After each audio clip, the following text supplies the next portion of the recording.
भाई सोचो, ये दुनिया 4.5 बिलियन साल पुरानी है, लेकिन हम लोग कितने किस्मत वाले हैं कि इस टाइम पीरियड में पैदा हुए हैं जहां पर किंग विराट कोहली खेलते हैं। क्या बात है सर, क्या बात, ये बात है। विराट कोहली को अगर 2 मैच में लगातार डक पर आउट कर दिया है तो आपको क्या लगता है कि आपने उनसे उनका फॉर्म ले लिया? भाई विराट कोहली वो है जो पाकिस्तान वालों के जबड़े से जीत छीन कर लेकर आया। विराट कोहली वो है जिससे मार खाना भी दुनिया भर के गेंदबाजों के लिए सम्मान की बात होती है। 12 मई को मेरी इंस्टाग्राम की फीड भरी हुई थी क्योंकि 1 साल पहले इसी दिन विराट कोहली ने टेस्ट क्रिकेट से रिटायरमेंट लिया था। लोग कह रहे थे कि विराट भाई आप कहां चले गए, आपको तो 10,000 रन पूरे करने चाहिए थे कम से कम टेस्ट क्रिकेट में। लेकिन कल की सेंचुरी देखने के बाद मैं कह सकता हूं कि भाई विराट भाई आप T20 क्रिकेट से भी कहां चले गए। हेलो, अरे ये कल के लड़के अभिषेक, सूर्यवंशी, संजू, ये सब आपके सामने अभी भी कहां टिकेंगे। आप रिटायरमेंट को रिजेक्ट करके वापस आ जाओ कोहली भाई, 2028 तक खेलोगे तो एक और वर्ल्ड कप ही नहीं बल्कि ओलंपिक मेडल भी जीत कर लाओगे भारत के लिए।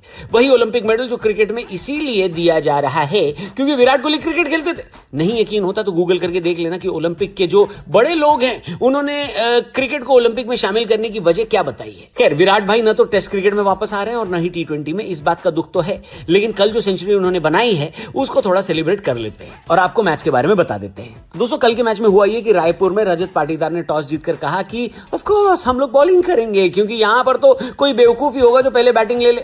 मतलब दूसरी बात उन्होंने बोली नहीं, मतलब वही था। बारिश हुई थी, बादल होंगे तो गेंदबाजों ने बेनिफिट भी ले लिया।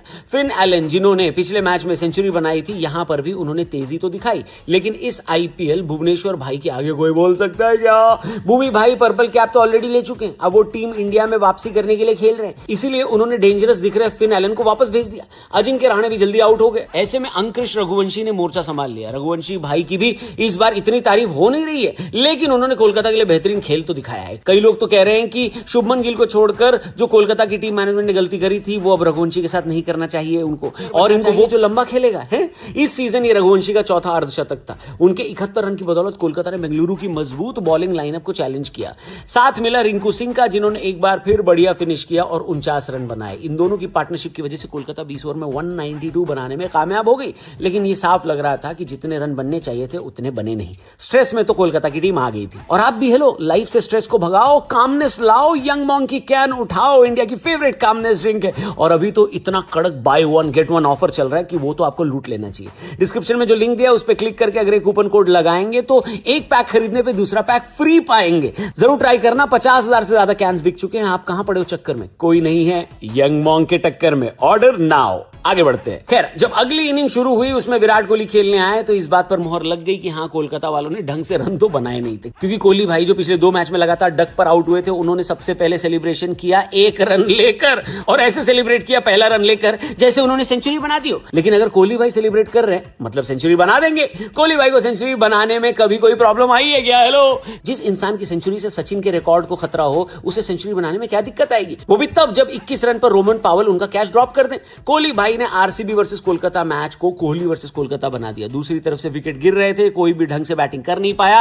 हाँ, देवदत्त पडिक्कल ने थोड़ा बहुत साथ। ये मैच विराट कोहली के ही नाम था जिन्होंने IPL में अपना 9वां शतक जड़ा। T20 में कोलकाता के खिलाफ ये उनका दूसरा शतक था। T20 में 14,000 रन उन्होंने पूरे कर लिए और T20 में भारत की तरफ से सबसे ज्यादा 10 शतक बनाने वाले बल्लेबाज भी बन गए। और बड़ी आसानी से बेंगलुरु को उन्होंने ये मैच जिता दिया और इसी के साथ अब RCB पॉइंट्स टेबल में नंबर 1 पर आ गई है। एक तरह से RCB की भी क्वालिफिकेशन पूरी तरह पक्की हो गई है, लेकिन कोलकाता अब मैक्सिमम 15 पॉइंट तक पहुंच सकता है। अब अगर अगले 3 मैच जीत जाए वो तो, और क्योंकि 2 टीम ऑलरेडी 16 पॉइंट पर है तो 15 पॉइंट पर क्वालिफिकेशन तो मुश्किल है मेरे हिसाब से। कोलकाता को कल वरुण चक्रवर्ती जो नहीं खेल रहे थे उनकी कमी बहुत महसूस हुई, क्योंकि सुनील नारायण और वरुण चक्रवर्ती की जोड़ी जिस तरीके से कमाल करती थी कल सुनील नारायण अकेले वो नहीं कर पाए, और नतीजा ये हुआ कि अब लगभग कोलकाता IPL से बाहर हो गई है। लेकिन आप लोग विराट कोहली की तारीफ में कमेंट सेक्शन में लग जाओ, कुछ बढ़िया सा लिख जाओ, क्योंकि किंग ने दिखा दिया है कि कितने भी नए लौंडे आए या जाएं लेकिन विराट कोहली यही था, यही है और यही खड़ा रहे।